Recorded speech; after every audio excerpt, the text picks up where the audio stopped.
મિત્રો, હું બારીયા મહિપાલ ધોરણ 10 વિજ્ઞાન અને ટેકનોલોજીની અંદર આપ સૌનું ફરી એકવાર હાર્દિક સ્વાગત કરું છું.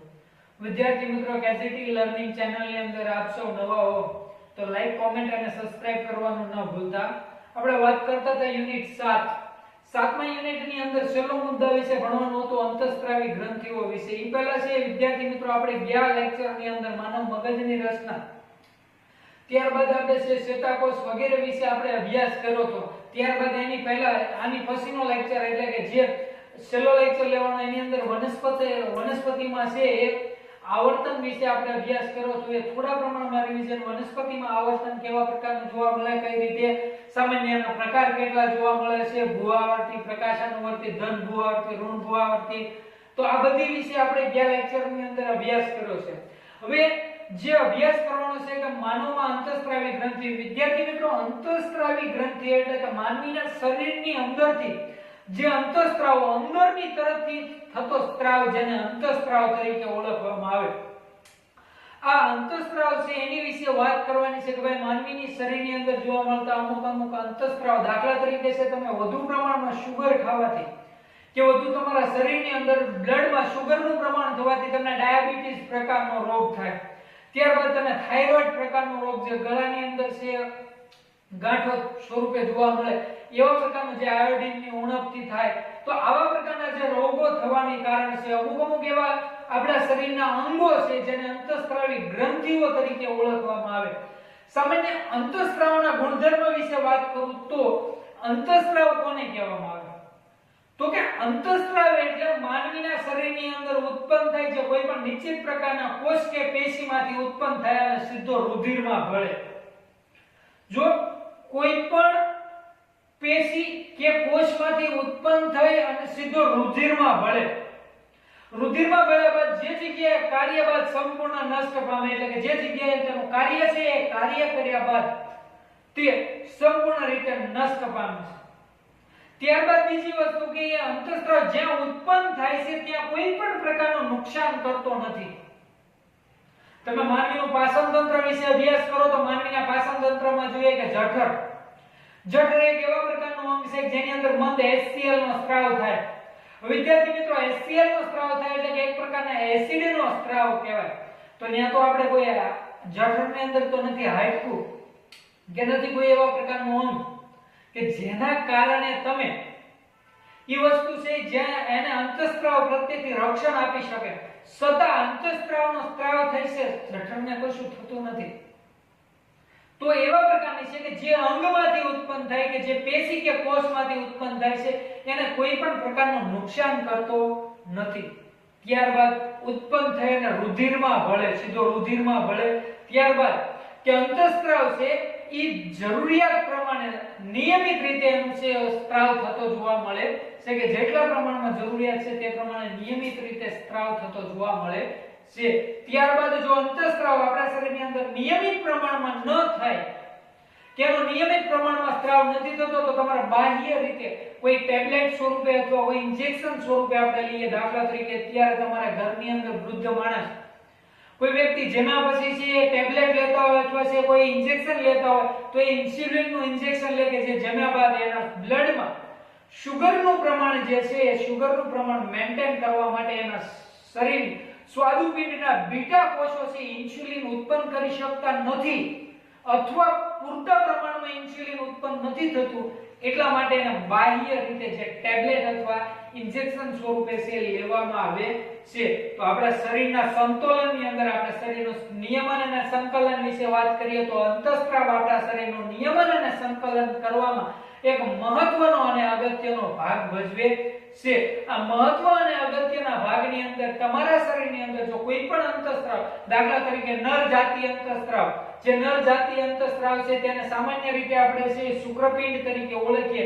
જો એની અંદર ઉત્પન્ન થતો છે સ્ટેરેસ્ટ્રોઇન છે અંતઃસ્ત્રાવ ન ઉત્પન્ન થાય તો નરનો છે દાઢી, મૂછ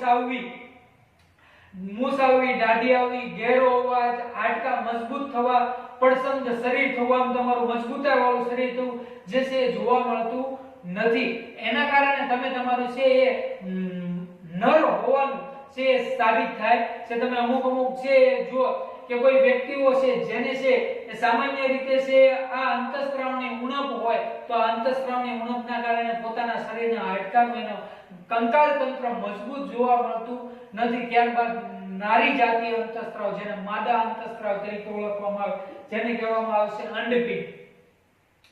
આ અંડપિંડમાંથી ઉત્પન્ન થતો અંતઃસ્ત્રાવ છે માદા એટલે કે કોઈ સ્ત્રી છે, આ સ્ત્રીના શરીરનું છે સંતુલન, જેના પ્રજનન અંગનો વિકાસ, જેના સાકી એટલે કે સ્તનનો વિકાસ કરવો, ત્યારબાદ એના છે એના માસિક સ્ત્રાવનો છે નિયમન કરવું, ત્યારબાદ પ્રજનન અંગના નિયમન કરવા, તીણો અવાજ, મુલાયમ ત્વચા, ત્યારબાદ છે શરીર છે થોડા પ્રમાણમાં નરમ, આ બધી ક્રિયાઓ છે તેના માદા જાતીય અંતઃસ્ત્રાવના કારણે જોવા મળે છે. તો આ પ્રકારને નર અને માદા બંનેની અંદર ઉત્પન્ન થતા અંતઃસ્ત્રાવો વિશે આપણે વાત કરીએ કે ભાઈ અંતઃસ્ત્રાવ છે, દાખલા તરીકે એક નાનકડા એવો પ્રાણીની કે પશુની વાત કરીએ તો એક નાનકડો એવો ખિસકોલીનું છે એ બચ્ચું ખિસકોલીના બચ્ચાની અંદર જે ઉત્પન્ન થતા અંતઃસ્ત્રાવ જેના કારણે પોતે પોતાના શરીરનું નિયમન કરી શકે.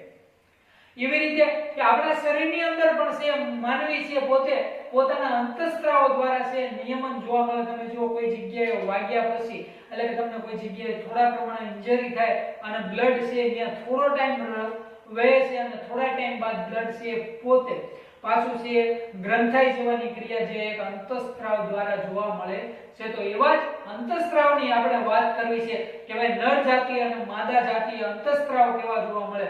વનસ્પતિઓમાં વૃદ્ધિ અવરોધક અને વૃદ્ધિ પ્રેરક અંતઃસ્ત્રાવ હોય. તમે જો કોઈ વનસ્પતિનો વિકાસ છે વધુ પ્રમાણમાં જોવા મળતો હોય તો કોઈ વનસ્પતિનો વિકાસ છે ઓછા પ્રમાણમાં જોવા મળતો હોય, જે એક અંતઃસ્ત્રાવના કારણે જોવા મળે છે. એવા પ્રકારની ઘટના એક માનવીની અંદર જોવા મળે જેને જીએસ ગ્રોથ હોર્મોન્સ. આનો વિકાસ તમારા શરીરની અંદર જો જીએસ નો વિકાસ એટલે કે ગ્રોથ હોર્મોન્સ છે અને જીએસ આ માનવીના શરીરની અંદર વિકાસ છે 10 થી 12 વર્ષની વયે 10 થી 12 વર્ષની વયે તમારા શરીરમાં ઓછા પ્રમાણમાં જીએસ ઉત્પન્ન થતું હોય તો એના કારણે વામનતા સર્જાય. વામનતા એટલે ઠીંગણાપણ, જેને કહીએ ને આપણે નાનો માણસ જેની ઊંચાઈ છે એના વર્ષ કરતા ઓછી જોવા મળે, જેનો વિકાસ થવો જોઈએ એના કરતા ઓછો વિકાસ થાય, જે જીએસ હોર્મોન્સ જે માનવીની અંદર થાય એના કારણે જો વધુ જીએસ છે એ વધુ પ્રમાણમાં ઉત્પન્ન થતો હોય તો એનામાં વિરાટ કાયતા સર્જાય. વિરાટ કાયતા એટલે કે ઉંમર કરતા વધુ પ્રમાણમાં ઊંચાઈ, અમુક વ્યક્તિઓ તમે જો 8.5-9 ફૂટ સુધી 8-9 ફૂટ સુધીની ઊંચાઈ ધરાવે છે, જેને વિરાટ કાયતાની અસર કહેવામાં આવે છે, જેનામાં જીએસ નું પ્રમાણ છે વધુ પ્રમાણમાં જોવા મળે એવા છે જોવા મળે છે. તો આપણે જેનો વાત કરવી છે માનવીની અંદર જોવા મળતો અંતઃસ્ત્રાવ વિશે કે કઈ કઈ જગ્યાએ ઉત્પન્ન થઈ છે, થોડા પ્રમાણમાં આકૃતિ સ્પષ્ટ દોરવાનો પ્રયત્ન કરો, પણ જે ભાગ મારે કામના હતા એ ભાગ દર્શાવ્યા છે તો એ ભાગ વિશે આપણે સમજણ મેળવીએ. કે માનવીના છે આ હાઇપોથેલેમસ થેલેમસ અને હાઇપોથેલેમસ અંતઃસ્ત્રાવી ગ્રંથિ આવેલી હોય, જો કેટલી ગ્રંથિઓ અને કેટલા સમાવેશ એના કાર્ય કયા કયા જોવા મળે એની વિશે. હાઇપોથેલેમસ, પિનિયલ ગ્રંથિ, પિટ્યુટરી ગ્રંથિ, થાઇરોઇડ ગ્રંથિ, પેરાથાઇરોઇડ ગ્રંથિ, થાઇમસ ગ્રંથિ, સ્વાદુપિંડ, એડિનલ ગ્રંથિ, અંડપિંડ. જો માદા હોય તો એમાં અંડપિંડ અને નર હોય તો એમાં શુક્રપિંડ. આટલી અંતઃસ્ત્રાવી ગ્રંથિ એટલે 1 2 3 4 5 6 7 8 9 10 એટલે કે આપણા શરીરની અંદર 10 થી 11 12 જે આમાં તમને આકૃતિમાં પાઠ્યપુસ્તકમાં ઉલ્લેખ આપ્યો છે એ આકૃતિઓ એટલે અંતઃસ્ત્રાવી ગ્રંથિ વિશે આપણે સમજીએ. તો પહેલા જે આપણા માનવીના શરીરની અંદર જોવા મળતી સૌથી અગત્યની ગ્રંથિ જેને કહેવામાં આવે પિટ્યુટરી ગ્રંથિ. આ પિટ્યુટરી ગ્રંથિ છે જેની અંદર છે વૃદ્ધિ છે પ્રેરિત અંતઃસ્ત્રાવ એટલે કે આ પિટ્યુટરી ગ્રંથિમાંથી વૃદ્ધિ પ્રેરિત અંતઃસ્ત્રાવ જેને કહેવામાં આવે છે જીએસ. આ છે બધા જ કોષનો વિકાસ અને વૃદ્ધિ કરવાનું કાર્ય કરે છે. હવે તમને કહેવામાં આવે કે કઈ છે અંતઃસ્ત્રાવી ગ્રંથિ. અંતઃસ્ત્રાવી ગ્રંથિ કઈ છે? પિટ્યુટરી ગ્રંથિ, જેમાંથી વૃદ્ધિ છે પ્રેરિત અંતઃસ્ત્રાવ એટલે કે માનવીનો છે વિકાસ પ્રેરિત અંતઃસ્ત્રાવ છે એ કઈ ગ્રંથિમાંથી? પિટ્યુટરી. કયો અંતઃસ્ત્રાવ? જીએસ, જેને કહેવામાં આવે ગ્રોથ હોર્મોન્સ અંતઃસ્ત્રાવ છે જેના દ્વારા છે બધા જ કોષ એટલે કે આપણા શરીરનો પેશી કોષ બધાનો છે વિકાસ છે જોવા મળે છે. ત્યારબાદ છે થાઇરોઇડ ગ્રંથિ. તો થાઇરોઇડ ગ્રંથિ છે માનવીના શરીરનું છે ચયાપચયનું નિયમન કરે છે. આપણા શરીરની અંદર તમે જો કોઈ કાર્ય કરો છો, જે તમે ખાવ છો પીઓ છો, એનું ચયાપચયનું નિયમન કરવાનું જે કાર્ય કરે છે, જેને થાઇરોઇડ ગ્રંથિ તરીકે ઓળખવામાં આવે છે, કે જે માનવીના શરીરની અંદર છે ચયાપચય એટલે કે નિયમન કરવાનું કાર્ય કરે છે. ત્યારબાદ છે જે બીજી ગ્રંથિ છે જેની વિશે આપણે અભ્યાસ કરવો છે તે એડ્રીનલ ગ્રંથિ છે. આ એડ્રીનલ ગ્રંથિ છે આપણા છે સામાન્ય છે આપણી શરીરની અંદર એટલે કે આપણા છે પેટની અંદરના ભાગમાં જોવા મળતી ગ્રંથિઓ જોવા મળે છે, જે આપણા શરીરની અંદર તમામ છે ચયાપચય અથવા છે કોઈ દૈહિક ક્રિયાનું છે નિયમન કરે છે. ત્યારબાદ સ્વાદુપિંડ. સ્વાદુપિંડની અંદર મિત્રો બીટા કોષો, સ્વાદુપિંડની અંદર રહેલા બીટા કોષો છે ઇન્સ્યુલિનનો સ્ત્રાવ કરે. આ ઇન્સ્યુલિનનો સ્ત્રાવ કરે જેના કારણે માનવીના શરીરની અંદર રુધિરમાં ઇન્સ્યુલિન એટલે કે સુગરનું પ્રમાણ જળવાય રહે, જેના કારણે માનવી હેલ્ધી એટલે કે સુગર મુક્ત છે રહી શકે. જે તમે જુઓ કે અમુક વ્યક્તિઓને વધુ પ્રમાણમાં છે સુગરનું ઓલું જોવા મળે તો ડાયાબિટીસ પ્રકારનો રોગ થાય, અને જેના કારણે છે ડાયાબિટીસ ઉપર આપણે બાહ્ય રીતે ઇન્સ્યુલિન લેવા પડે.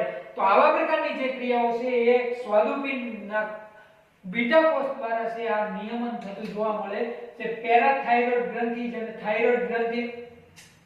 પેરાથાઇરોઇડ ગ્રંથિ આપણા શરીરની અંદર ગળાના ભાગ ઉપર જોવા મળતી આ ગ્રંથિ છે, જે ગળાના ભાગ ઉપર છે સામાન્ય આપણે બહાર છે ગાંઠ સ્વરૂપે આમ આવ્યા, જેના આયોડિનની ઉણપના કારણે થાય, જે મીઠાની અંદરથી આપણને ભરપૂર વિપુલ પ્રમાણમાં આયોડિન મળી રહે, જેના કારણે તો આ થાઇરોઇડ ગ્રંથિ છે ગળાના ભાગની અંદર, થેલેમસ ગ્રંથિ છે ગળાથી નીચેના ભાગની અંદર જોવા મળે, જેના કારણે આપણે કોઈ પણ વસ્તુ ખાઈએ છીએ એને છે નિયમન કરવાનું કાર્ય કરે છે. તો આ માનવીના શરીરની અંદર અંતઃસ્ત્રાવી ગ્રંથિ મોસ્ટ ઇમ્પોર્ટન્ટ આ તમારી પિટ્યુટરી ગ્રંથિ, વૃદ્ધિ અવરોધ, વૃદ્ધિ પેરિક અંતઃસ્ત્રાવી ગ્રંથિ તરીકે. ત્યારબાદ જો માદા હોય, જો કોઈ વ્યક્તિ માદા હોય તો એની અંદર છે અંડપિંડ આવેલા હોય, ને અંડપિંડ છે જે છે સામાન્ય પ્રજનન કોષનો વિકાસ નિયમન સામાન્ય છે સાતિવ, એના સ્તનનો છે નિયમન કરવાનું. ત્યારબાદ છે પ્રજનન અંગનો વધારો એટલે કે એની ચયાપચયની ક્રિયામાં. ત્યારબાદ છે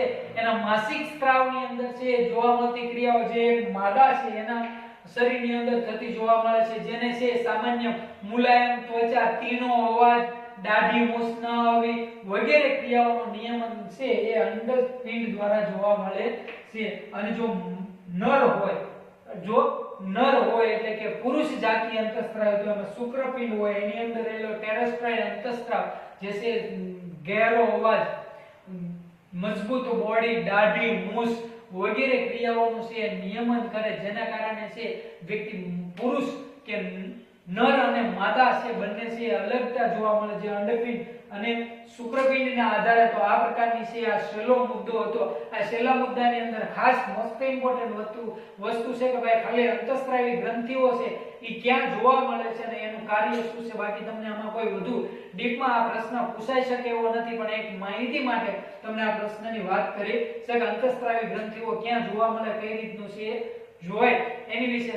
તો અંતઃસ્ત્રાવી ગ્રંથિઓ છે કઈ રીતની જોવા મળે એની વિશે વાત કરી. આ પ્રકારે છે આપણે અંતઃસ્ત્રાવી ગ્રંથિઓની જોયું, ને આ યુનિટ 7મું યુનિટ અહીં પૂરું કર્યું. 7મા યુનિટની અંદર વાત કરીએ તો મોસ્ટ ઇમ્પોર્ટન્ટ ક્વેશ્ચન ચેતાકોષની રચના માત્ર આકૃતિ, ચેતાકોષની રચના માત્ર આકૃતિ છે, માનવ મગજની રચના છે, વનસ્પતિમાં આવર્તન છે, પરાવર્તી કમાનની ક્રિયા છે, ત્યારબાદ છે અંતઃસ્ત્રાવ છે. જે તમને વન લાઇનર ક્વેશ્ચન ની અંદર આવા 3-4 ક્વેશ્ચન છે જે તમે ક્લિયર કરી નાખો એટલે તમને છે આમાંથી પૂરેપૂરા માર્ક મળી રહેશે.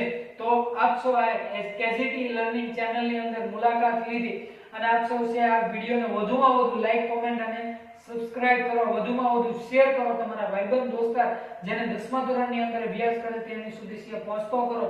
તો તમે છે આવનારી એક્ઝામ તમારા ટૂંક સમયની અંદર છે હવે ધીમે ધીમે છે તમામ પરીક્ષાઓને આવનારા મહિનાઓની અંદર એટલે જાન્યુઆરીમાં તમારા બોર્ડના ફોર્મ ભરાવા મળશે.